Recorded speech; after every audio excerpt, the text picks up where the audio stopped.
Bonjour à tous et bienvenue sur le podcast Je peux pas, j'ai business. Je suis Aline, coach business chez The Bee Boost et chaque semaine, avec ce podcast, je vous donne les stratégies, les conseils, les astuces et surtout l'énergie pour booster votre business et accélérer vos résultats. Alors mettez-vous à votre aise, installez-vous confortablement et c'est parti pour l'épisode du jour. Hello les amis, j'espère que vous allez bien et bienvenue dans l'épisode numéro 63 du podcast Je peux pas, j'ai business. J'étais tellement excitée d'enregistrer cet épisode parce que je suis une fan de notre invitée du jour, Pauline Léniaud. Et Pauline, aujourd'hui, je l'ai fait venir sur le podcast pour nous parler de comment est-ce qu'on fait quand on veut gérer plusieurs business. Déjà, quand on a deux business, quand on se définit comme un slasher, c'est-à-dire qu'un entrepreneur multi-passionné qui a envie d'avoir plusieurs projets en même temps et de les mener de front, ou même tout simplement quand notre vie, on se retrouve un peu schizophrène et que notre vie se divise entre peut-être le salariat et le business, ou alors le business et des obligations très importantes, très chronophages auprès de sa famille. Bref, tout ça, ça peut rentrer sous une même coupole qui est de comment on fait quand on a deux vies à gérer. Donc Pauline, elle a deux business qui cartonnent. Elle a un podcast qui est extrêmement reconnu, qui est genre le podcast numéro 1 en France sur l'entrepreneuriat et les affaires et le business, etc. Elle a aussi une marque de joaillerie avec des équipes et des fournisseurs et des produits physiques et elle gère tout ça d'une main de maître. Et donc aujourd'hui, elle vient partager avec nous son expertise, ses astuces d'organisation et ses astuces au niveau de son état d'esprit pour gérer deux business ou deux projets en même temps. Mais avant d'entamer l'épisode du jour, j'ai juste envie de vous glisser un petit rappel sur le fait que jusqu'au 18 mai 2020, les candidatures pour le coaching de groupe sont ouvertes. Donc, vous le savez ou pas d'ailleurs peut-être, mais je prends sous mon aile pendant 3 mois 16 entrepreneurs pour reposer toutes les bases de leur business, refaire un chantier total, retrouver une clarté, un focus, définir les bonnes stratégies, mettre en place toutes les techniques, les astuces qui vont bien et je vous coach en live à raison d'une fois par semaine pendant 3 mois pour faire décoller ou redécoller votre business. Donc si ça vous intéresse, si vous souhaitez en savoir plus, si vous voulez bénéficier de cet accompagnement personnalisé avec ce plan d'action pas à pas à suivre avec un groupe d'entrepreneurs ultra motivés autour de vous, vous pouvez avoir toutes les informations en suivant le lien qui est directement dans la description de cet épisode. Vous allez sur la page, vous allez avoir absolument tous les détails que vous avez envie de savoir et vous pouvez me déposer votre candidature. Je précise évidemment qu'en me déposant votre candidature, cela ne vous engage à rien. Dans tous les cas, moi, je reviens vers vous dans la semaine du 18 au 26 mai pour vous dire si oui ou non votre candidature peut être un bon fit par rapport au profil d'entrepreneurs qui font déjà partie du groupe. Et à ce moment-là, vous prenez votre décision finale. Donc, je me réjouis de vous retrouver par là-bas, de lire toutes vos candidatures. Et avant de débuter, comme à l'habitude, ma petite dédicace. Et aujourd'hui, j'ai envie de faire une dédicace et un énorme bravo et un grand merci, et surtout un gros bravo en fait, à Adé Kozak. Adé Kozak a marqué sur Apple Podcast. J'ai découvert le podcast par hasard il y a quelques semaines, alors que je lançais mon propre blog. Depuis, j'ai dévoré tous les épisodes et la plupart m'ont aidé à acquérir de bonnes pratiques et à envisager les choses sous un autre angle. Grâce à ces conseils, mes Instagram et Pinterest décollent en 3 mois d'existence seulement. Merci Aline pour tous ces conseils clairs et efficaces et toujours avec le sourire. Ça me fait chaud au cœur d'entendre des choses comme ça et surtout, Adé Kozak, merci énormément pour ton commentaire, mais surtout un énorme bravo à toi pour tes résultats. C'est pas grâce à mes conseils que ton Instagram et ton Pinterest décollent, c'est grâce à toi qui passe en action et qui te forme, même avec du contenu gratuit et surtout qui ne lâche rien, qui persévère. Alors un énorme bravo à toi pour tout ce que tu as mis en place. Tu peux être fier et je t'applaudis très fort derrière mon micro. Encore merci pour ton commentaire et ton retour. Et sans plus de transition, je fais place à mon entretien avec Pauline et j'espère que vous allez kiffer autant que moi. Hello Pauline et bienvenue sur le podcast. Je suis absolument ravie de t'accueillir ici. Comment est-ce que tu vas ? Tout va bien Aline, merci beaucoup pour cette jolie invitation. Ça me fait très plaisir d'être avec toi. Et moi donc, franchement, j'ai l'impression d'accueillir une star. Je suis toute émue et hyper contente. Voilà, comme je te disais en off tout à l'heure, je sais que tu es très sollicitée, donc double remerciement et j'espère que tu apprécieras ton expérience sur le podcast. Je peux pas, j'ai business. J'en suis sûre. Alors, j'en suis sûre. Merci, c'est gentil. Alors, mon petit rituel maintenant, c'est que j'ai pris l'habitude d'introduire moi-même mes invités. Comme ça, c'est l'occasion pour moi de vous passer la pommade et vous, c'est vos 5 minutes de boostage d'ego. Donc, je vais me Très lancer. bien. Prépare-toi mentalement. Et puis après, si tu as envie d'ajouter des choses, évidemment, tu pourras le faire. D'accord, je me prépare mentalement. Sois prête, accroche-toi à la table et dégonfle tes chevilles. C'est parti. Donc, Pauline, à mes yeux, franchement, honnêtement, tu es une des figures de l'entrepreneuriat en France. Je te le dis, tu es la créatrice du podcast Le Gratin, anciennement Crème de la Crème pour les anciens, qui n'est en fait ni plus ni moins que le plus gros podcast français dans la catégorie entrepreneuriat à faire et dont le but est de nous aider, nous autres entrepreneurs ou pas d'ailleurs, à devenir la meilleure version de nous-mêmes en décortiquant les clés du succès avec des invités de marque. Tu es également la cofondatrice de Gemio, qui est une marque de joaillerie qui cartonne sur le net, mais pas seulement, vu que tu as maintenant 3 boutiques en France. Et pour les Parisiens qui t'ont déjà croisé dans les affiches de métro, c'est le petit chat rose avec la bague sur l'oreille qui a fait beaucoup de bruit. Moi, j'avais adoré cette pub. J'étais encore étudiante à l'époque où elle est sortie, mais j'étais trop fan. J'ai envie de rajouter à tout ça, comme si c'était pas suffisant, que tu es également conférencière, intervenante et mentor. Tu parles à des événements comme le salon de l'entrepreneuriat, Google, Facebook, Canal+, chez Samsung aussi pour ne citer que. Tu es régulièrement citée sur des sites comme Au Féminin, Les Échos, Capital, Entreprendre.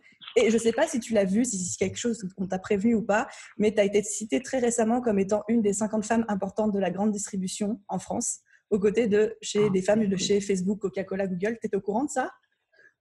Eh ben non, écoute, ça me fait plaisir. Alors, c'est sur le site. Merci, mais ça me fait plaisir, mais je suis un peu... Bah écoute, je découvre des choses en fait dans ton descriptif, donc ça me fait plaisir. Merci beaucoup. Bah écoute, c'est le site LSA Conso, je crois que c'est sorti en mars 2020, j'ai vu ça tout à l'heure quand je faisais mes petites recherches, qui t'a cité dans ces femmes. Donc voilà, je suis heureuse de te l'apprendre. Ben, merci.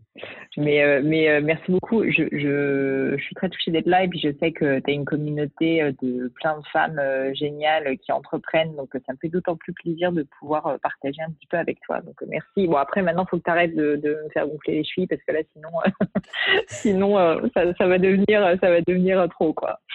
T'inquiète pas, je vais vite te mettre au charbon parce que le sujet dont on va parler aujourd'hui, c'est de gérer 2 business en même temps. Enfin, j'ai même envie de te dire que toi, tu en as plus que 2. On pourrait même rajouter le côté conférence, speaker, etc. comme un 3e. Mais rien que si on considère à la fois Gemio et à la fois toute ton activité avec le gratin, je pense qu'on peut considérer ça comme 2 business. Est-ce que tu es d'accord avec moi? Ouais. Oui, tout à fait. Je suis d'accord avec toi. Après, moi, c'est vrai qu'aujourd'hui, j'ai vraiment presque 2 vies professionnelles avec le gratin et avec Gemio, même si les deux s'entrecoupent quand même pas mal parce que Gemio est une aventure entrepreneuriale malgré tout et que le gratin est un média maintenant sur l'entrepreneuriat notamment. Donc, les deux se recoupent, mais c'est vrai que c'est en tout cas, au niveau même de mon organisation, je pense qu'on va en parler, c'est vraiment 2 activités quand même assez séparées maintenant. Bah, j'ai envie de dire, c'est un peu, entre gros guillemets, double peine. C'est double communication, double dose de mails à gérer au quotidien, double dose de gestion et d'organisation. Oui, tout à fait. Ça, tu as bien compris. À la fois beaucoup de choses sont à faire en double, mais il y a aussi quand même pas mal de synergie, si tu veux. Et ça, c'est un point sur lequel j'aime bien insister parce que je pense qu'il y a beaucoup de gens qui sous-estiment le fait que quand on a plusieurs activités, plusieurs business en même temps, quand même, oui, on fait plein de choses. On fait plein de choses évidemment en double, mais il y a aussi beaucoup de choses qu'on peut faire, si tu veux, de manière conjointe. Et surtout, en fait, on a quand même beaucoup de partage d'expérience entre les deux. Donc, à la fois, ça fait perdre du temps, c'est sûr, parce qu'il y a 2 activités, mais ça en fait aussi beaucoup gagner sur certains aspects. Et donc, tu vois, ne serait-ce que sur les problématiques, je sais pas, administratives, comptables et tout, c'est bête à dire, mais en fait, comme je l'ai fait avec Gemio, je sais bien le faire avec le gratin, etc. Donc, il y a quand même énormément de bénéfices, je trouve, à avoir aussi 2 activités. C'est pas que double peine. Ouais, c'est pas tout qui est séparé, mais tout ce que tu apprends avec l'un vient nourrir l'autre et vice-versa. Exactement. Trop bien, j'ai trop hâte de parler de ça avec toi. Juste avant de mettre les mains dans le cambouis, est-ce qu'aujourd'hui, toi, tu te décrirais comme une entrepreneur multipassionnée? Alors, multipassionnée, je ne sais pas exactement ce que ça veut dire, mais ce qui est certain, c'est que je pense que je suis quelqu'un d'assez passionné. J'aime assez me plonger à fond dans de nouvelles découvertes. Alors, je peux changer assez souvent d'ailleurs je dirais pas que je suis velléitaire parce que j'aime bien creuser les sujets, mais j'aime bien avoir plusieurs passions. En effet, j'aime bien papillonner, j'aime bien puiser mon énergie de plein de projets différents. Enfin, tu vois, j'adore l'univers du vin, j'adore l'univers du sport, j'adore la joaillerie, j'adore l'entrepreneuriat. Donc, effectivement, j'ai plein de choses qui me passionnent et je trouve que la vie vaut vraiment la peine d'être vécue quand en fait on aime ce qu'on fait et qu'on est passionné par ce qu'on fait. Donc, en fait, moi, j'ai pas peur de me plonger à 400% dans ce que je fais, même si, en fait, je le fais sur plusieurs choses en même temps. Donc, ouais, je dirais que je suis assez multipassionnée et je crois sincèrement qu'il n'y a pas de bonne école. C'est-à-dire qu'il y a des gens qui sont complètement monomaniaques et qui adorent juste être complètement focalisés sur un sujet et maîtriser un truc de A à Z. Moi, sincèrement, c'est pas mon état d'esprit, pas parce que je crois pas que c'est bien, mais c'est juste que en fait, je crois beaucoup que l'énergie appelle l'énergie et que, comme tu le disais précédemment, le fait de faire plusieurs choses, en fait, ça se nourrit et que ce que je fais pour Gemio nourrit le gratin, ce que je fais sur le gratin nourrit Gemio, ce que je fais dans le sport nourrit le gratin, etc., etc.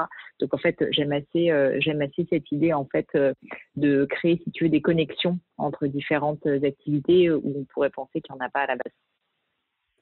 J'adore ce que tu dis et je trouve ça hyper rafraîchissant. Et pourquoi je t'ai amené sur ce sujet-là? Parce que je sais que dans mon audience, il y a beaucoup d'entrepreneurs qui se définissent comme slasheuses, c'est-à-dire avec plusieurs projets, voire même peut-être plusieurs business. Et c'est vrai que souvent, on nous répète qu'il faut être sur un seul projet à la fois, etc. Donc, j'avais très envie d'amener un autre point de vue qui était le tien sur cette question. Complètement. Écoute, en fait, je vais être honnête, hein, je l'ai pas fait pendant longtemps et je pense qu'il faut être clair. Souvent, quand on fait quelque chose à fond, en tout cas pendant une période et quand on se lance, c'est vrai qu'on va plus vite. Et ça, moi, je suis assez, je peux le dire, avec Gemio, j'ai bossé pendant finalement 6 ou 7 ans entièrement sur le sujet. Quand on a lancé Gemio la première année, mais j'étais corps et âme dédiée, j'étais complètement essentialiste, si tu veux, c'est-à-dire que j'étais corps et âme dédiée à la boîte et je faisais que ça. Et c'est ce qui fait, pour moi, c'était le cas, mais aussi pour mes associés, qu'on a été très vite, je pense, et qu'on était extrêmement focalisés. Et même si tu veux, si on rentre à un niveau un peu plus micro, même au niveau du projet, en fait, on avait des objectifs très précis sur lesquels on travaillait de manière acharnée. Et donc, en fait, si tu veux, on ne s'éparpillait pas. Et je suis convaincue que le fait d'avoir plusieurs projets, c'est très bien, comme j'ai dit, mais qu'il faut savoir aussi quand même, malgré tout, faire des choix et il faut savoir focaliser son attention. Là où je pense que j'ai une perspective un peu différente de beaucoup de gens, c'est que je pense qu'on peut avoir plusieurs projets et être quand même très focalisé dessus et quand même focaliser son attention sur quelques grands objectifs. Et donc, c'est pour ça que je pense qu'il ne faut pas tout confondre. Je ne sais pas si je suis claire, mais je pense que oui, on va plus vite quand on est très, focalisé. C'est comme, je sais pas, un nageur, en fait, plutôt, si tu veux, qu'il fasse un peu des zigzags quand il nage dans la mer pour atteindre sa destination, s'il va tout droit et qu'il va toujours dans le même sens exactement, forcément, il va aller plus vite, il va plus rapidement atteindre son objectif et ça va être plus efficace. Donc ça, c'est vrai, si tu veux, pour les projets. Mais après, c'est pas pour autant que tu peux pas, pour t'entraîner à être un bon nageur, en fait, faire aussi, je sais pas, de l'haltérophilie ou t'entraîner à faire de la course à pied parce que ça va t'apporter quelque chose. Donc, en fait, pour moi, ce qu'il faut réussir à faire, c'est si jamais vous sentez que vous avez une personnalité de slasheuse et que sincèrement vous sentez que ça vous nourrit d'avoir plusieurs projets en même temps, je pense qu'il faut savoir s'écouter et il faut le savoir. Et je suis convaincue que ça peut nourrir en fait les deux projets, en fait, d'avoir ces deux activités en parallèle. Mais après, là où il faut être super discipliné, c'est qu'au sein des projets, pour le coup, il faut vraiment être très focalisé sur ses objectifs. Et pour le coup, au sein de ces projets, ne pas partir dans tous les sens. Je sais pas si c'est clair ce que je dis, mais souvent les gens, je pense, confondent les deux et se disent je suis stacheuse et donc ma vie, en fait, et je vais aller papillonner partout et m'éparpiller et un peu souposer mon énergie partout. Non, quand même, dans la vie, il faut faire des choix. On peut être slasheuse et faire plusieurs choses, mais par contre, quand tu le fais, du coup, tu es très focalisé sur ces deux activités et au sein de ces activités, sur les projets que tu lances. C'est extrêmement clair ce que tu viens de dire et je partage totalement ton avis. Et donc, du coup, pour résumer, toi, c'est quand même, aujourd'hui, tu as 2+ business, 2,5 business à succès, mais tu as quand même commencé par Gemio pendant plusieurs années. Et quand Gemio commençait à bien fonctionner, tu as tout le côté, le gratin, speaker, conférencière qui est venu se greffer à ça. Ouais, exactement. Et alors, ça, tu vois, typiquement, c'est un bon point parce que je le fais et donc, c'est quelque chose qui me plaît. Et donc, j'ai fait ce choix de le faire et là, je fais des interviews et tout, mais en fait, typiquement, j'ai quand même fait un choix qui est que je le fais peu et j'ai décidé d'y dédier finalement assez peu de temps parce que malheureusement, c'est vraiment quelque chose qui me manque aujourd'hui avec ces deux activités. Et donc, malgré tout, si tu veux, j'essaye de faire le choix de temps en temps, en fait, le faire par période. Mais dans 80% des cas, si tu veux, je le fais pas ou je le fais seulement quand ça va un peu, d'une certaine manière, servir mes objectifs au sein des gratins ou de Gemio. Je sais que ça peut paraître parfois un peu machiavélique ou mal intentionné, mais en fait, c'est pas ça. C'est juste que je pense que pour être sincère, faut être motivé si tu veux. Et pour être motivé, je pense qu'il faut savoir pourquoi on fait les choses. Donc moi, juste dire oui, tu vois, à tout pour entre guillemets avoir de la visibilité ou parce que finalement j'aime bien, en fait, c'est pas suffisant. Et surtout, je sais que du coup, je vais m'éparpiller. Donc je préfère là-dessus vraiment choisir, si tu veux, mes interventions, mes conférences. Donc, je le fais effectivement, c'est une autre activité, mais je dirais que ça représente peut-être 10%, tu vois, de tout mon temps et de toute mon activité. Et ça, du coup, c'est quelque chose aussi que j'ai, entre guillemets, planifié. Donc, ce que je veux dire, c'est qu'au final, être stacheuse, c'est tout à fait possible, mais il faut vraiment prendre beaucoup de recul sur soi-même et se dire, concrètement, combien de temps est-ce que je veux dédier à tel projet et combien de temps je veux dédier à tel projet. Et quand je dis combien de temps, c'est pas forcément un nombre d'heures dans la semaine, mais pour moi, c'est plus, en gros, ça va être dire que je vais passer 50% de mon temps sur le projet A, 50% sur le projet B ou 30% et 30% sur un troisième. Mais je pense qu'en fait, il faut un peu y réfléchir et tu vois, et se poser et se dire, OK, voilà ce que je vais faire et le planifier. Parce que sinon, en fait, tu peux tout à fait te retrouver à passer beaucoup plus de temps sur un projet que sur l'autre ou finalement à te faire déborder par un troisième projet. Et donc, je pense qu'il faut disons, avoir pas mal d'intention dans ce qu'on fait pour que ça fonctionne. Et puis surtout, moi, je pense pas que ce soit machiavélique ou quoi, ce que tu me disais avant, c'est de la stratégie, en fait. On est en business, il faut réfléchir de manière stratégique. Qu'est-ce que je peux faire dans un business qui va avoir des conséquences et nourrir l'autre en même temps? Exactement. Je pense que c'est pas parce qu'en fait on est passionné par ce qu'on fait et que tu vois, d'une certaine manière, beaucoup d'entrepreneurs, je pense, et moi la première, quand j'ai créé Gino, je l'ai fait de manière assez spontanée, juste par envie. Enfin, souvent quand on est entrepreneur, on a cette espèce d'envie, cette énergie débordante qui est presque un truc qu'on n'arrive pas à maîtriser. Et je pense que ça, faut savoir l'écouter. Mais après, le rôle de l'entrepreneur, il est un peu schizophrène. Et je pense qu'il faut à la fois savoir écouter son énergie et savoir écouter ses intuitions et son gut feeling. Et en même temps, après, le rôle de l'entrepreneur, c'est d'être un businessman ou une businesswoman et de savoir structurer les choses. Et donc, c'est pour ça que, tu vois, si tu écoutes d'abord ton cœur et tu dis, OK, moi, je veux avoir 3 activités, why not? Mais en revanche, du coup, la deuxième facette de l'entrepreneur, ce côté un peu schizophrène entre le côté très spontané et le côté très structuré, très stratégique, c'est de se dire, OK, mais alors maintenant, comment est-ce que je fais pour que ce soit possible et pour que ce soit possible sans que je sois complètement submergée? En fait, il va falloir que j'y réfléchisse et du coup, que je me dise, en gros, ça veut dire que je passe 3 jours par semaine sur celui-ci parce que c'est ça qui va me rapporter le plus, un jour sur celui-ci et un jour sur celui-ci. Tu vois, mais en fait, il y a toujours cette schizophrénie d'entrepreneur et une fois, je pense que c'est quelque chose que les gens sous-estiment un petit peu entre la spontanéité, une fois de plus, et un côté extrêmement rationnel et extrêmement stratégique de devoir en permanence questionner ses décisions et se structurer. Mais amène à ça, c'est le cœur qui nous permet de nous lancer, mais c'est la stratégie qui va nous permettre de perdurer après, quoi. Exactement, et de pas se sentir complètement submergé, ce qui est malheureusement le cas, je sais, de beaucoup d'entrepreneurs. Moi, j'ai lancé maintenant des groupes de mentorat avec le bootcamp et l'un des trucs qui revient le plus souvent, et d'ailleurs, je l'ai vu aussi avec beaucoup de personnes qui me parlaient sur les réseaux sociaux, c'est le côté, en fait, je suis passionnée par ma boîte, mais comme j'arrive pas à m'organiser, comme je me sens complètement débordée, submergée, je me sens enfermée dans ma boîte, je me sens presque l'esclave de ma boîte, et ça peut beaucoup être le cas quand en plus on stage, ce qui est paradoxe parce qu'on l'a fait une fois de plus par plaisir à la base, et parce que justement on aime ce côté énergique et on aime avoir plusieurs projets, mais au bout d'un moment, parfois on se retrouve à franchement ne plus avoir le contrôle, quoi, et du coup à perdre pied. Et ça, typiquement, c'est pas une fatalité. Ça se guérit, ça s'organise. Et moi, je suis assez convaincue qu'on peut avoir plusieurs activités. Enfin, j'ai déjà interviewé sur le podcast du Gratin plusieurs entrepreneurs qui m'ont prouvé. Je pense à Jacob Abou, qui est quelqu'un du coup que j'admire beaucoup et qui est l'un de mes mentors, qui a un très très beau succès entrepreneurial français. Donc, c'est lui qui a créé le journal de l'auto. Il a fait vraiment fortune dans le secteur de l'automobile en France. C'est lui qui a importé le contrôle technique en France, qui a quand même créé ce truc-là. Il a créé peut-être 40 ou 50 boîtes. Donc, je peux pas t'imaginer, je peux pas te dire en termes de slasher, il y a pas plus gros slasher que lui. Enfin, tu vois, c'est incroyable. Et pourtant, il s'est, je pense, jamais senti complètement submergé. Alors oui, il a bossé comme un fou. Mais comme il s'est organisé, comme il a réussi à déléguer aussi, comme surtout il a réfléchi, si tu veux, à ses priorités à chaque moment de sa vie, il continue aujourd'hui à 75 ans, si tu veux, à avoir des boîtes, à les manager et à être extrêmement épanoui, je pense, professionnellement. Donc, une fois de plus, c'est vraiment pas une fatalité. Et oui, c'est possible d'avoir plusieurs activités en même temps, d'être épanoui et d'avoir quand même une vie à côté, tu vois.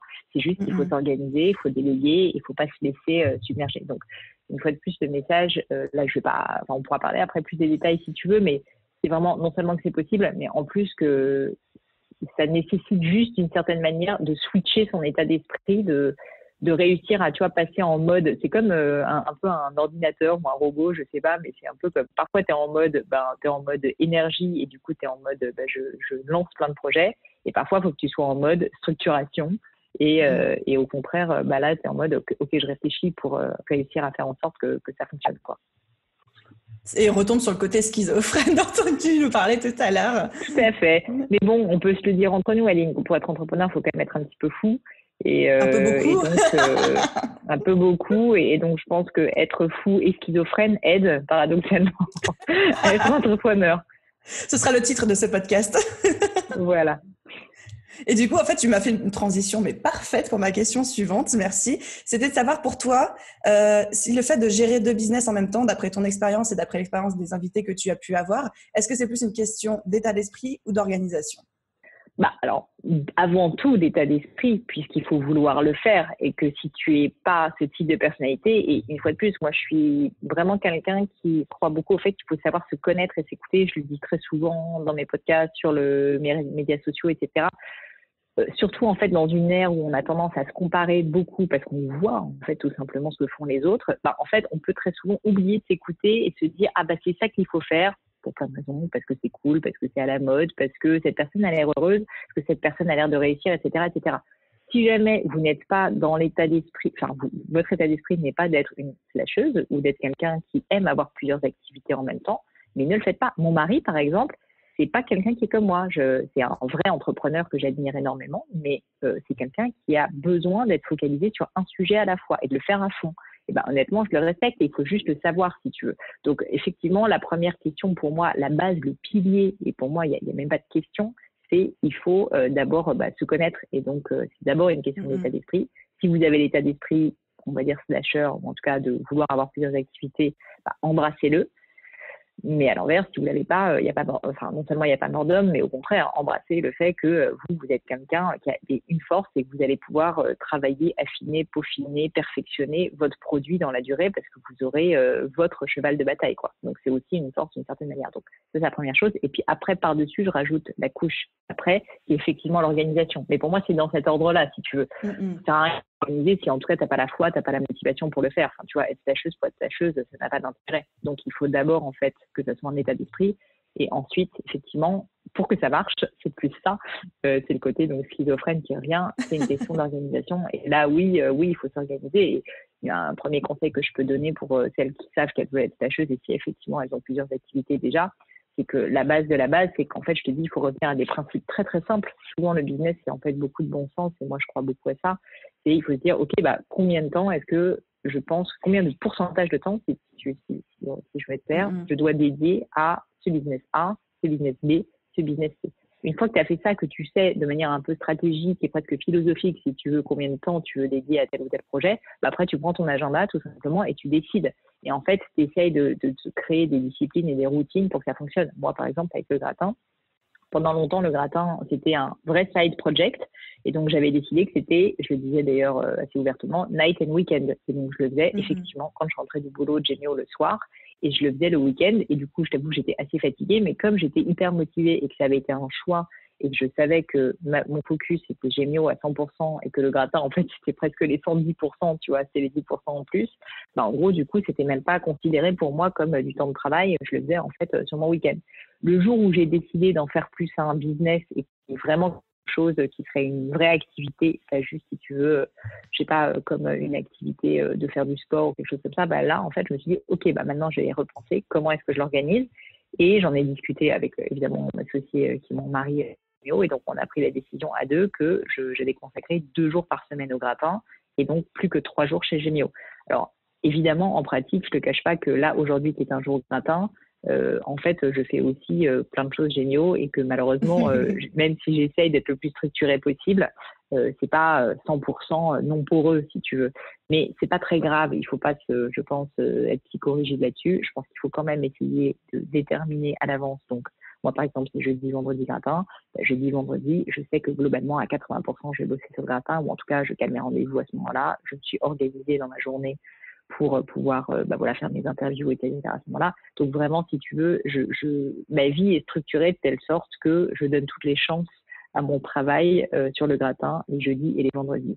Et ça, c'est franchement quelque chose qui a pas mal changé ma vie depuis que je l'ai mis en place parce que déjà, du coup, maintenant, j'ai un temps qui est dédié au gratin et donc, j'ai pu aussi lancer beaucoup plus d'activités parce que maintenant, j'ai ces 2 jours, si tu veux, entiers dédiés à ce média. Donc, le premier conseil au niveau de l'organisation, c'est un conseil très simple, hein, c'est de se dire combien de temps on y dédie et ensuite, vraiment, d'une certaine manière, le graver dans le marbre en réfléchissant concrètement, hein, faut être pragmatique, des jours, le temps auquel on y est dédié, le noter en fait et le graver dans le marbre, tu vois, dans son agenda, et puis ensuite évidemment communiquer dessus.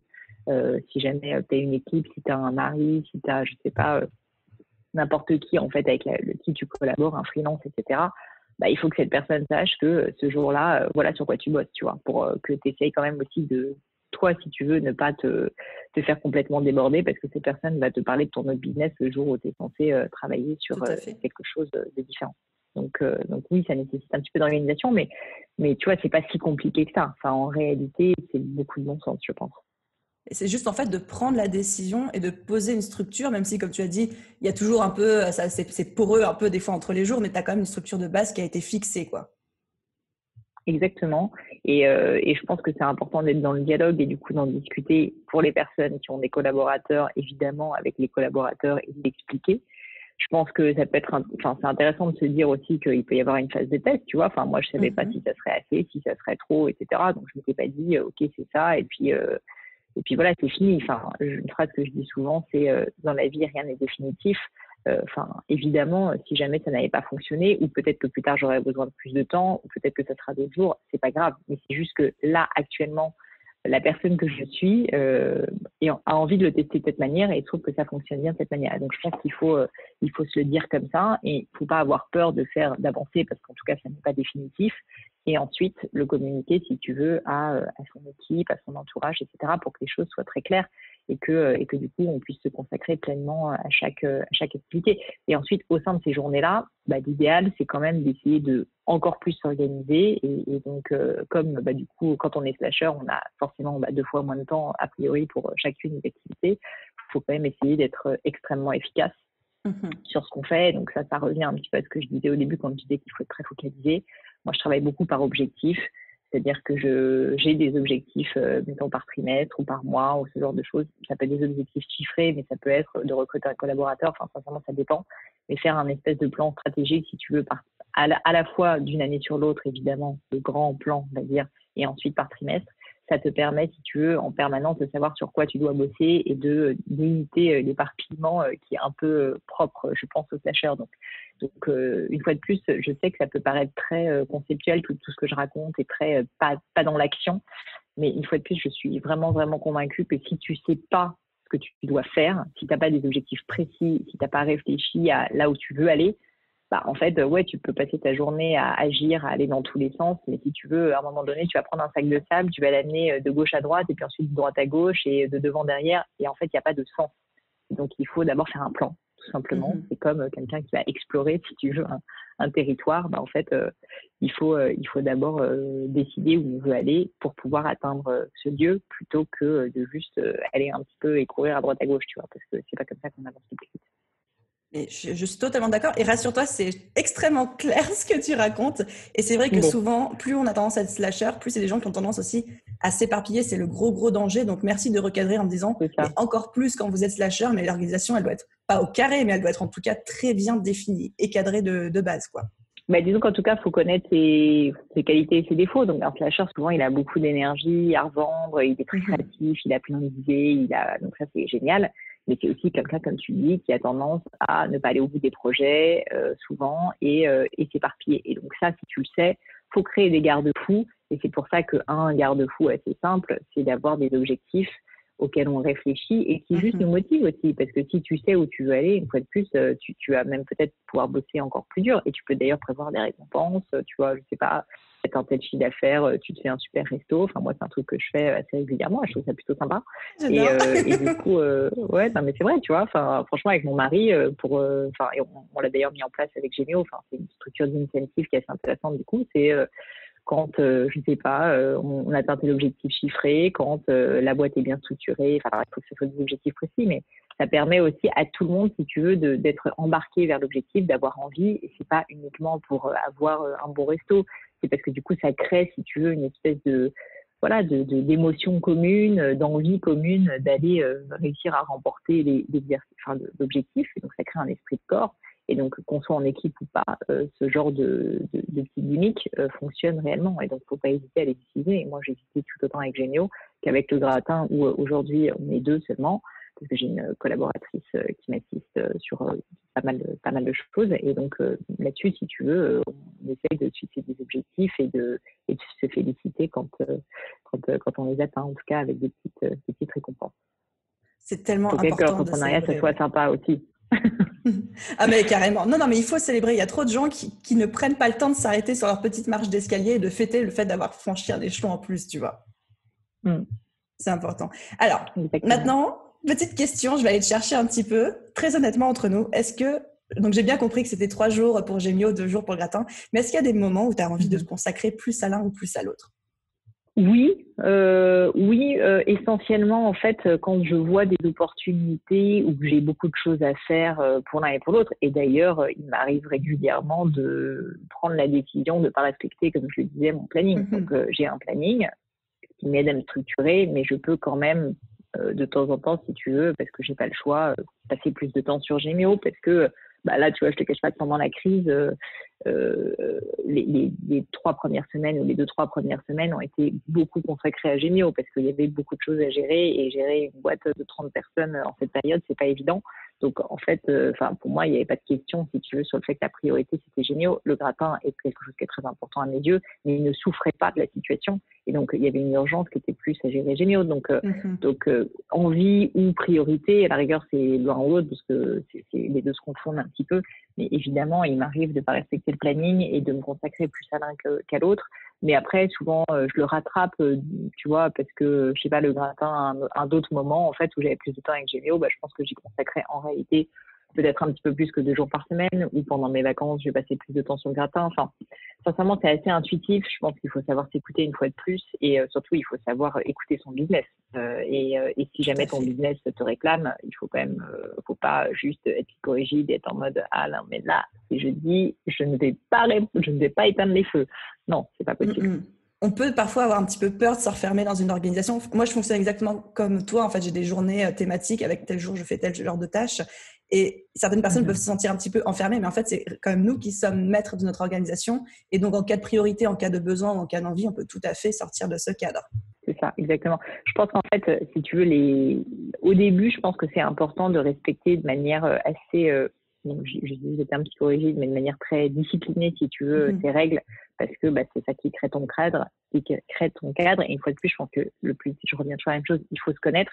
Si vous êtes quelqu'un qui avait vraiment besoin d'un cadre, surtout faites-le, et suivez-le. Si vous savez que vous êtes quelqu'un qui n'est pas très discipliné et que vous allez avoir tendance à vous éparpiller, d'autant plus en fait créer ces garde-fous et créer ce cadre, tu vois, avec votre agenda, en parlant à vos équipes, etc. Si à l'inverse vous savez que vous êtes quelqu'un en fait assez naturellement discipliné, vous pourrez être un peu plus flexible, mais il faut se connaître. Et il faut savoir aussi si on a besoin de se créer plein de garde-fous ou pas. Enfin, tu vois, il y a des personnes qui n'ont pas besoin, je sais pas, qui arrivent à vraiment bien se discipliner au niveau de la bouffe et même s'ils ont du chocolat dans leur placard, si tu veux, ils n'ont pas de mal à ne pas en manger tous les jours. Et il y a des personnes à l'inverse qui savent très bien qu'elles vont grignoter tout le temps. C'est la même chose en fait. Ces personnes-là, si elles savent qu'elles ont une tendance à grignoter tout le temps, il faut éviter, si elles sont en train de faire un régime ou qu'elles veulent pas prendre de poids, il faut éviter d'avoir des placards bourrés de chocolat. Je pense c'est totalement moi ça. Je me sens absolument pas concernée par cette histoire de chocolat. Ouais, tu vois. Non, mais c'est la même chose en fait. Finalement, ce genre de petites règles de bon sens, voilà. Quand on a un petit travers, en fait, faut pas, comment dire, faut se donner les clés pour ne pas succomber, si tu veux. Et donc, si on sait qu'on a une tendance à s'éparpiller, je pense qu'il faut essayer de se cadrer au maximum et se faire aider une fois de plus par des personnes externes. C'est pour ça que je parlais du fait qu'on ait une équipe ou des freelances avec lesquels on travaille, etc. Qu'on communique dessus pour que ces personnes en fait puissent être finalement des adjuvants, tu vois, et t'aider en fait en ne t'envoyant pas un truc à faire sur ton business A alors que tu es censé bosser sur ton business B le mardi. Et je soutiens à 100% ce que tu veux dire. J'ai recruté mon bras droit il y a quelques semaines à peine et ça a tellement tout changé. C'est tellement plus clair et plus facile pour moi. Je me dis, mais pourquoi t'as pas fait ça il y a un an en fait? Du coup, c'est un bon point quand tu parles de ça parce que je pense que beaucoup de personnes ont peur de recruter, de déléguer, notamment quand on est entrepreneur. Je pense qu'on aime faire en général et on n'aime pas on a cette vision, on a sa vision, on aime le contrôle d'une certaine manière et souvent on n'aime pas trop la manière dont quelqu'un fait les choses à sa place parce qu'on l'aurait fait différemment tout simplement. Et même si on peut estimer à la rigueur que c'est pas mieux ou moins bien, bon bah c'est pas sa manière de faire, donc forcément ça nous Exactement. déplaît un petit peu. Et ça c'est assez classique et malheureusement en fait beaucoup de personnes pensent que la liberté de l'entrepreneur c'est la liberté de faire ce qu'on veut quand on veut et donc bah, du coup d'avoir de compte à rendre à personne. Mais malheureusement, moi, je crois pas tellement à cette vision-là parce que en fait, bah, c'est ce que j'explique beaucoup dans le bootcamp, mais c'est que quand en fait on est seul, bah, en fait on est aussi seul à gérer les problèmes et donc en fait on devient non pas l'esclave d'autres personnes, mais on devient l'esclave de sa boîte parce que les clients, les fournisseurs, en fait, bah, ils n'attendent pas, ils ont besoin parfois de vous et donc on se retrouve finalement à devoir un peu bosser en permanence et finalement à perdre la liberté qu'on avait tant chérie, qu'on avait tant cherché en créant sa boîte. Et donc, c'est pour ça que l'un des remèdes, au-delà d'avoir des objectifs précis et de, du coup, bah, prioriser si tu es sur ces objectifs et donc de ne pas tout faire, qui est le premier conseil. Donc, il faut savoir éliminer un certain nombre de tâches qui, en fait, sont pas prioritaires. Il faut savoir aussi déléguer, évidemment, toutes les tâches qui doivent être déléguées. Et ça, c'est quoi? Bah, c'est des tâches, typiquement, où c'est pas parce que tu sais les faire, c'est pas parce que tu aimes les faire que tu dois les faire. Il faut se poser la question en permanence. Amen. Et en fait, il faut en permanence se poser la question, ton temps d'entrepreneur, de dirigeant, est-ce que là, il doit être consacré à ça, tu vois? Est-ce que tu es la seule personne à pouvoir le faire vraiment? Est-ce que ça a de la valeur ajoutée que tu le fasses? Et donc ça, c'est une question qu'il faut se poser assez souvent. Et si jamais tu te rends compte, par exemple, qu'il y a certaines tâches que tu fais de manière hyper redondante, qui apportent de la valeur pour l'entreprise, mais qui ne nécessitent pas que ce soit toi fondamentalement qui les fasses. Je pense évidemment à tout ce qui est administratif, mais pas que. Même du démarchage commercial, même de la gestion des réseaux sociaux, même de la réponse, je ne sais pas ce que fait ton assistante personnelle, mais peut-être de la réponse, tu vois, à des messages de ta communauté. C'est des choses qui ont énormément d'importance, mais c'est pas pour autant que c'est toi qui dois les faire. Et donc, le rôle du dirigeant et de l'entrepreneur, c'est de, évidemment, recruter les bonnes personnes pour que cette personne-là soit suffisamment qualifiée, on va dire, le bon état d'esprit, les bonnes compétences pour le faire. Et puis après, il faut la former. Et quand je dis la former, c'est pas juste lui dire, ce qui peut être le travers de beaucoup d'entrepreneurs, ok, merci de te débrouiller, et ensuite péter une durite quand la personne sera à son tour submergée et n'aura pas bien géré, ou qu'elle n'aura pas fait exactement la manière dont tu veux le faire. Si tu veux qu'elle le fasse de telle manière, bah, en fait, il faut que tu crées, si tu veux, une structure pour l'aider. Tu es à son service en tant que manager et donc tu dois lui dire exactement la manière dont tu veux que ça soit fait et lui laisser évidemment une part de liberté, mais lui dire en fait les choses qui comptent pour toi. Et donc même finalement, il y a beaucoup de personnes qui me posent cette question. Oui, mais moi, par exemple, sur mes réseaux sociaux, c'est mon nom, je réponds en mon nom. Et même là-dessus, en fait, tu peux expliquer à quelqu'un quel est ton ton, quelle est une bonne manière de répondre. Et au final, souvent, j'imagine que je pense à quelqu'un qui a fait le bootcamp, qui avait une entreprise, donc bah, voilà, il y avait elle donnait des conseils, et il y avait un service, il y avait un vrai service, une vraie expertise en fait de sa part. Bah, en fait, je lui ai dit oui, mais en fait, si tu réfléchis, tu sais très bien que tu as quand même probablement des questions qui reviennent assez souvent et où tu n'as pas besoin d'avoir ton expertise très pointue sur ce sujet pour répondre. Il m'a dit oui, donc déjà toutes ces tâches-là, tu peux les déléguer. Et par ailleurs, même sur l'expertise très pointue, rien ne t'empêche en fait de recruter quelqu'un qui va se former, que tu vas autoriser à se former. Au contraire, je pense que ça sera plus intéressant pour elle pour que ça devienne une experte dans ton domaine aussi et que cette personne puisse répondre, tu vois, à toutes tes questions. Donc, ce que je veux dire, c'est qu'il n'y a pas de fatalité. Personne n'est irremplaçable, mais même pas l'entrepreneur qui a créé sa boîte, si tu veux. Au contraire, on doit se dire qu'on veut être remplaçable et qu'on veut être remplacé parce qu'en fait, ça veut dire que votre job, il va changer. Et c'est ça qui est excitant. Et surtout pour des slasheurs, si tu veux, c'est ça qui est génial, de te dire que ce que tu fais aujourd'hui, en fait, tu feras pas la même chose dans 6 mois parce que tu auras quelqu'un qui le fera à ta place et toi, tu seras en train de consacrer ton temps à quelque chose de nouveau qui est du développement. Donc, je pense qu'il faut plutôt le voir comme une opportunité de développement que comme une frustration de se dire ah oui, mais c'est pas ce que je voulais exactement ou c'est pas ma manière de faire ou je n'ai plus mes libertés. J'adore ce que tu viens de dire et je pense que la phrase personne n'est irremplaçable, encore moins l'entrepreneur, je pense que je vais la graver quelque part dans ma tête, tu vois. Merci de partager ça. Je fais ma prise de conscience en même temps que je t'écoute, tu vois. J'ai l'impression C'est d'écouter une mon petite propre. séance de psy. Et du coup, tu nous parlais de savoir gérer les priorités, savoir gérer ce qui est vraiment important pour nous. Toi, est-ce que tu as des secrets ou Ouais. des outils ou des astuces pour gérer ta double dose de priorité, du coup?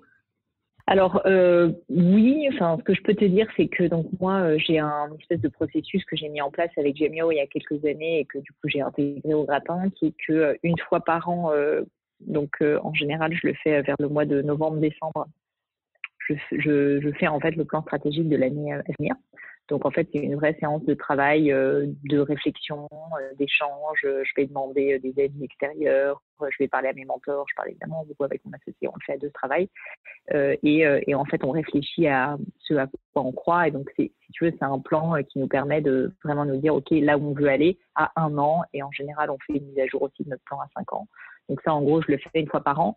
Et ensuite, après, je découpe, si tu veux, ce plan en général en sous-objectifs.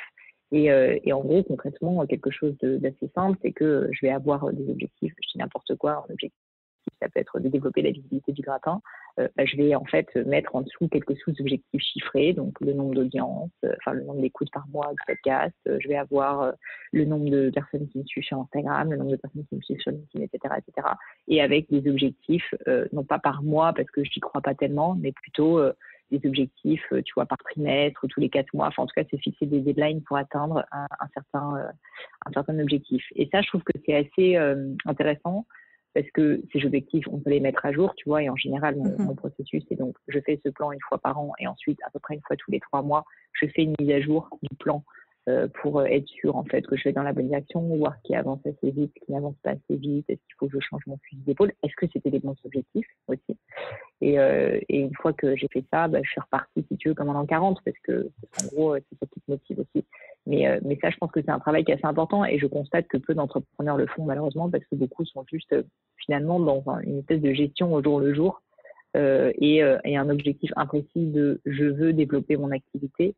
Mais je crois beaucoup au fait que pour développer son activité, faut savoir exactement qu'est-ce qu'on veut développer et comment on veut le faire. Donc ça, il faut y réfléchir posément. Donc ça, c'est le petit limite que je peux vous donner. Et très concrètement, non seulement je le fais, mais moi, j'ai tu vois, mon plan stratégique, en fait, c'est une page. Il faut que ça soit très court parce qu'il faut que ça soit lisible avec mes objectifs et les deadlines que je veux atteindre.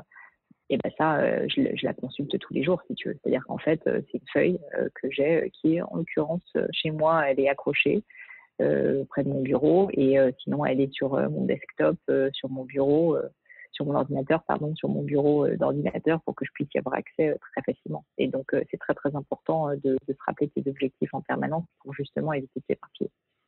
Donc, tu as tes objectifs sous les yeux H24 pour être sûr de rester focus et de ne pas te disperser, quoi. Exactement. Alors, je te dis pas que je la regarde tous les jours. J'ai pas besoin de la regarder tous les jours. Je suis pas, tu vois, je suis pas débile. J'ai pas besoin de me laver les dents. Tu vois, je suis pas du style à me raconter. Il y a des personnes, je crois, qui font des incantations, tu sais, pour savoir. Non, je fais pas des incantations pour me dire il faut que je fasse X chiffre d'affaires. Mais par contre, franchement, c'est bête à dire, mais assez souvent, même en une semaine, tu peux un peu perdre de vue tes objectifs. Et donc, qu'il soit même juste physiquement sur ton bureau, qui est marqué grands objectifs, moi j'appelle ça un grand plan, c'est d'ailleurs une formation que je propose dans le bootcamp, comment on fixe son grand plan, le fait de l'avoir sur ton bureau, de voir le fichier, rien que ça, si tu veux, quoi qu'il arrive, ça te rappelle que tu as ton objectif et que, en gros, quand tu es en train de prendre une décision de faire ça ou ça, tu n'es peut-être pas en train d'aller dans le sens de ton objectif. Ouais, ça aide quand même à rester focus. Je rebondis. Attends, pardon pour la transition débile, mais ça me fait rire. Je rebondis sur le fait que tu nous parles de brossage de dents pour te demander, est-ce que tu accepterais de partager avec nous une journée type dans ton quotidien, à quoi ça ressemble? Oui, bien sûr. Alors, en ce moment, elles sont légèrement différentes quand même, parce que le confinement oblige. Du coup, typiquement, normalement, je fais beaucoup de courses à pied, ce genre de choses. J'en fais un petit peu moins en ce moment, mais globalement, c'est vrai que j'ai essayé de mettre en place une espèce de routine. J'aime pas trop le mot, mais c'est un peu ça quand même, une routine en gros qui correspond à mes grands objectifs de vie, parce que le travail dont je te parle là, en fait, sincèrement, c'est aussi quelque chose qui peut être à l'échelle de la vie, donc de la relation avec sa famille, son conjoint, de la santé, etc. Et donc réfléchir un petit peu à ses priorités, ensuite se fixer une routine, finalement ça fonctionne plutôt bien. Et moi la mienne, en gros, je te parle d'une journée où je fais du sport, ce qui n'est pas le cas tous les jours. Je me lève à 7h moins 10. Je vais ensuite très rapidement m'habiller pour aller faire du sport et je commence ma session de sport à 7h. Et donc, après avoir pris un grand verre d'eau, je fais 1 heure de sport de 7h à 8h. Je me douche rapidement. Ensuite, je fais 15 minutes de méditation. Ensuite, je prends mon petit déjeuner. Ensuite, je pars au bureau. J'arrive au bureau. La première chose que je fais après avoir dit bonjour à tout le monde, c'est que je me fais un grand café. Je me fais un grand café et pendant que je bois mon café, toujours, ça fait partie de ma routine, je réfléchis justement à quels sont mes grands objectifs pour la journée. Donc, quelles sont les choses que j'ai envie les actions que j'ai envie de mener, au-delà des actions, les résultats que j'ai envie d'obtenir sur la journée. Donc, par exemple, je sais pas, ça peut être il y a certaines actions que tu ne peux pas, si tu veux, en une journée évidemment remplir. Je sais pas si certaines personnes qui ont vécu la crise ont demandé un prêt à l'État. En général, malheureusement, c'est dépendant de personnes extérieures, donc ça ne peut pas se faire en une journée. Mais en revanche, je ne sais pas, travailler à la nouvelle stratégie de prix de Généo ou à justement mettre en place une nouvelle stratégie médias sociaux pour Généo, pour le gratin. Ça, c'est des choses, si tu veux, sur lesquelles typiquement je pourrais me focaliser. Et donc ça, je fais ça pendant à peu près un quart d'heure, 20 minutes. Et après, ça dépend un peu plus. J'ai pas d'agenda complètement fixé au sens où je suis pas quelqu'un il y a des personnes qui le font et ça peut fonctionner, hein, mais j'ai pas tendance à mettre, tu vois, des plages horaires qui sont vraiment complètement définies dans mon agenda où je sais que de 10h à 11h tous les lundis, je fais telle ou telle chose. Ça marche bien pour certaines personnes. Moi, franchement, je trouve que pour le coup, ça devient vraiment très militaire dans ce genre de cas et du coup, ça me convient pas. Mais par contre, une fois, si tu veux, que je sais sur quoi je dois avancer, mes 3 objectifs ou mes 2 objectifs de la journée, en général, j'essaie quand même de plutôt faire le travail de fond le matin parce que je trouve que ma concentration est meilleure. Donc, j'ai un peu tendance, tu vois, à mettre mes écouteurs et à bourriner. Et à partir de midi à peu près en général ou 14h, ça dépend. Là, j'ai plus soit des interactions avec mon équipe, donc du management, soit des calls, soit des partenaires avec lesquels je dois discuter, soit des interviews, etc. Donc souvent quand même la matinée est plutôt dédiée à ce qu'on appelle un peu dans le jargon du deep work, c'est-à-dire vraiment des travaux qui nécessitent de la concentration et de l'attention et une certaine fraîcheur, on va dire. Et dans l'après-midi, des choses qui nécessitent plus d'être un peu créatif et un petit peu plus extraverti, quoi. Et voilà, et ensuite je finis en général ma journée autour de 20h à peu près au bureau et je rentre chez moi et ensuite ça dépend. Là, j'ai pas de routine, mais ça peut être dîner en amoureux, ça peut être dîner avec des amis, ça peut être reboulot, ça dépend sincèrement. J'ai pas trop de routine du soir. C'est trop cool, merci pour ton partage. J'adore rentrer dans les journées types des entrepreneurs. Je trouve ça hyper inspirant. J'ai l'impression de suivre une série Netflix à chaque fois. Mais je note vraiment quand même que tu as assez adapté ton emploi du temps à ton propre rythme, sachant si tu es plus productive le matin, tu as quand même adapté un petit peu. Tout à fait. Je pense que c'est important. Et il y a des personnes, il y a beaucoup de gens par exemple qui sont très très efficaces le soir. Notamment, il y a beaucoup de créatifs qui sont efficaces la nuit. Moi, je suis plutôt du matin. Et du coup, je sais que si tu veux, les trucs sur lesquels je dois être efficace, moi, c'est le matin. Et par contre, typiquement, les journées du gratin, je cale plutôt mes interviews l'après-midi ou je cale plutôt les vidéos que j'ai enregistrées, etc. l'après-midi parce que je sais que le matin, j'arrive à être très concentrée sur des tâches de fond, mais par contre, je suis peut-être un petit peu moins énergique et donc j'ai moins, tu vois, le feu sacré pour être sympa devant une caméra, quoi. C'est hyper inspirant, merci beaucoup. Et du coup, on se dirige tout doucement vers la fin de notre interview et je te remercie de tout le temps et de toutes les pépites que tu nous délivres depuis tout à l'heure. À tous les slasheurs et tous les entrepreneurs multi-passionnés qui nous écoutent, est-ce que tu aimerais leur passer un message ?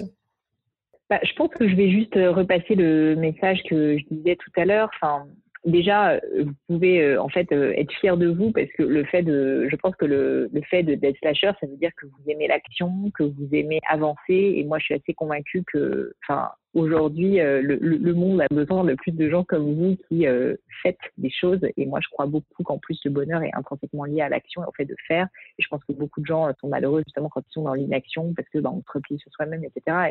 Et je pense que le fait d'agir, de faire, d'être courageux, c'est vraiment quelque chose qui nous porte et qui nous donne envie non seulement de faire de grandes choses, mais qui donne un sens tout simplement à la vie. Donc, je pense que ça, c'est hyper beau et continuez à le faire.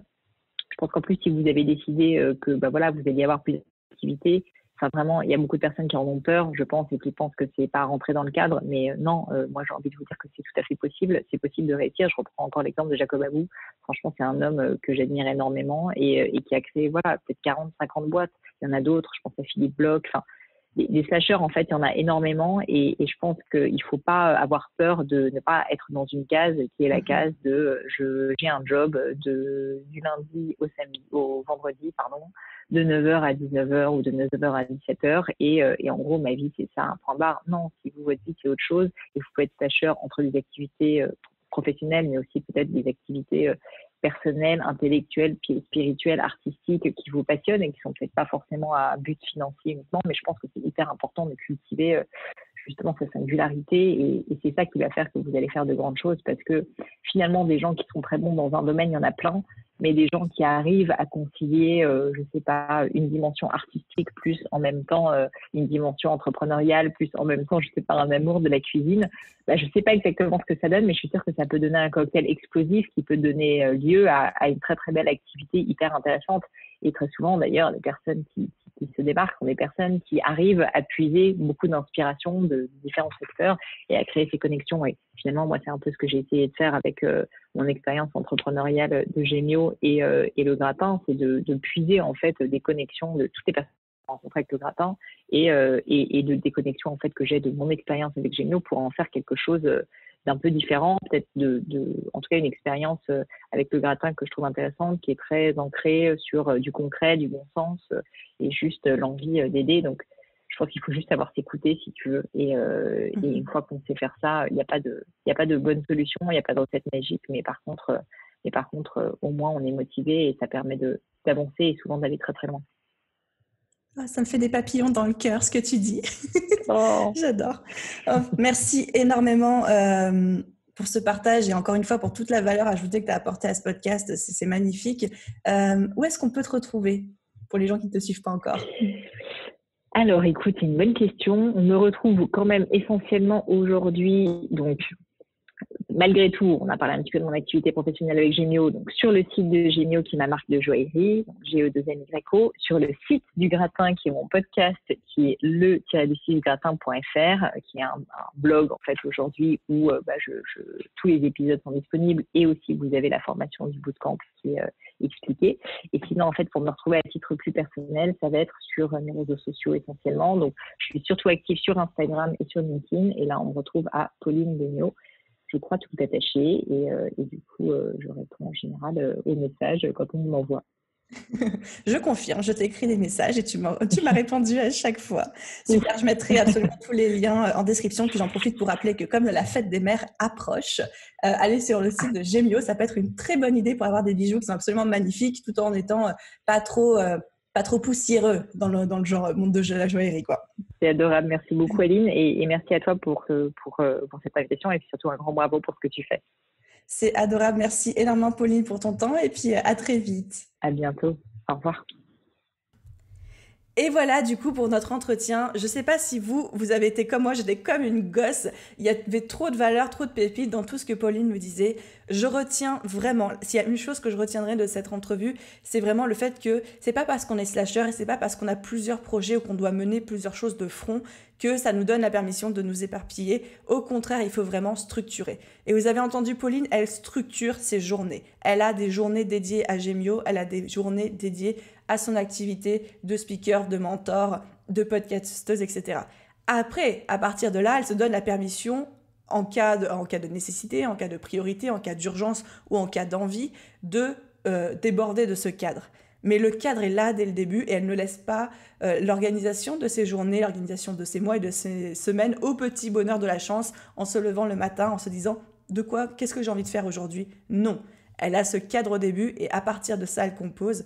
J'ai à peu près la même approche et je peux dire que depuis que j'ai mis ça en place dans mon propre business, je vois vraiment beaucoup plus d'efficacité. Donc, inspirez-vous de ça, fixez-vous un sacré cadre, bien posé, et à partir de là, si vous le sentez, vous pouvez déborder ou modifier, mais ayez un cadre, ayez une structure dans votre quotidien de base, c'est vraiment ça qui vous aide à être productif et à avancer vers vos objectifs.